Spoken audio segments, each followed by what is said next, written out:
all you out in yoga land. This is Shana Meyerson with YOGAthletica in Los Angeles, California, here today to teach you Chaturanga Dandasana.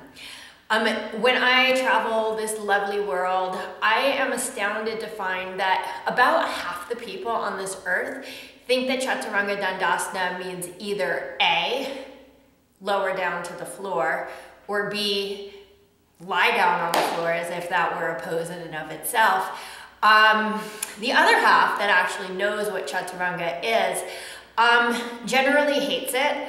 And they think of Chaturanga as going halfway down, which is what it is. But I prefer to think of it as staying halfway up. Not just because I'm sort of like half glass full type of a person, but really because when you think of this pose as being sustained in an upwards direction instead of being pressed down from a downwards direction, sometimes it really shifts the way that you approach the pose. Chaturanga Dandasana, we see this when we're working with vinyasa. We see this all the time. In the vinyasa, it comes from a plank position, correct? The mistakes that people make. A, there's the person who is afraid to bend their elbows. This is most people. It looks like this. And then if you tell them go lower, it looks like this. Okay? Not Chaturanga. Second is the people who aren't afraid to bend the elbows, but what they do is they overcompensate with their tushes. So they go down and they bend their elbows and they're like, Chaturanga. Okay? Not Chaturanga either. The third mistake that people make all the time is with their necks. People drop their heads in this pose. I'm not even sure why, but remember that in all yoga poses, our focus is always on the spine, right? And your neck, your cervical spine, follows the line of your spine. So if I have my spine going like this in Chaturanga, which I do, and then all of a sudden I have my neck going like this, that's going to tweak my pose, right? So here's my Chaturanga, and here's the drop neck, and I see this all the time, and then things get all tweaky. So, straight line of energy, tailbone, spine, neck, everything long. Okay, so when you're doing this, I want you to think of one of two things. Either imagine that you're being suspended by really, really strong rubber bands from the ceiling that are resisting your fall, so as you go down, they're pulling you up. Or imagine that you have a platform underneath you, like a car that's going into a shop, that sustains you and lifts you and drops you as need be. Or imagine you have both. You're being supported from above and below.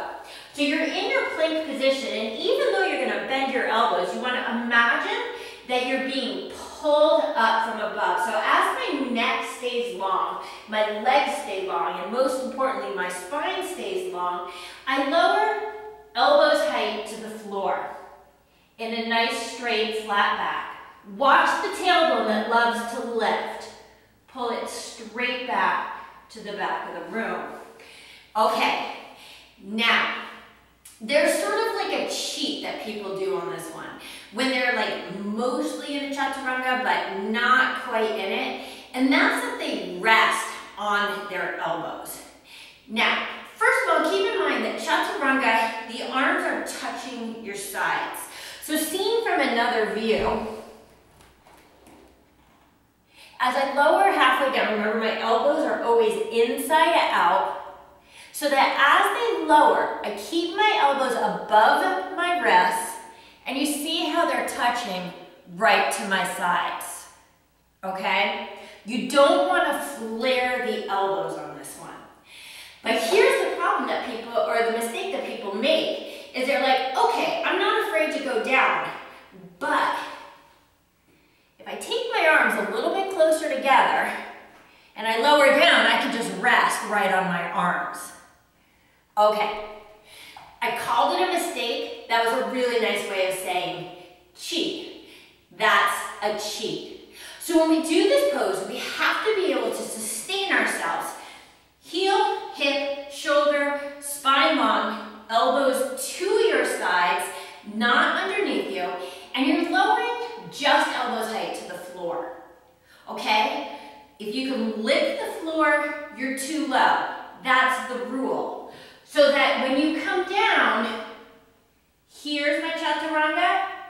This is not my Chaturanga. This is not my Chaturanga. This is not my Chaturanga. This is not my Chaturanga.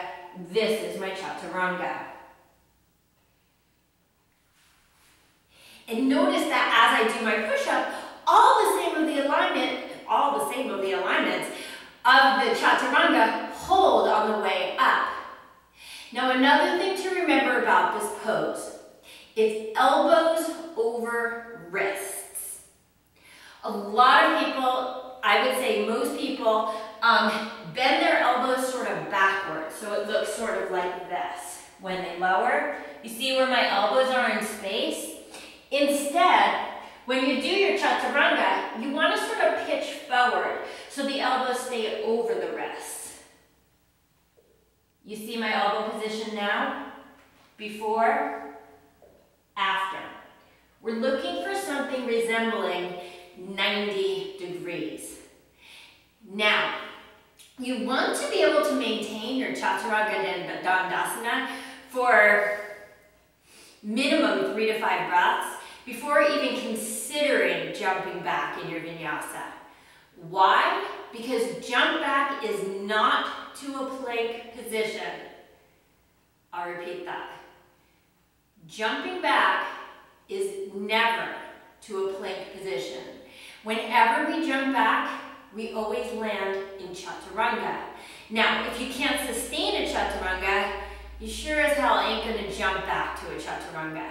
So a jump back, even though I know my butt's gonna be cut out of the screen, would look like this, landing in my halfway down pose, otherwise known as my halfway up pose. That, my friends, is Chaturanga Dandasana. This is Shana Meyerson with Yoga Athletica in Los Angeles, California, wishing you an awesome weekend.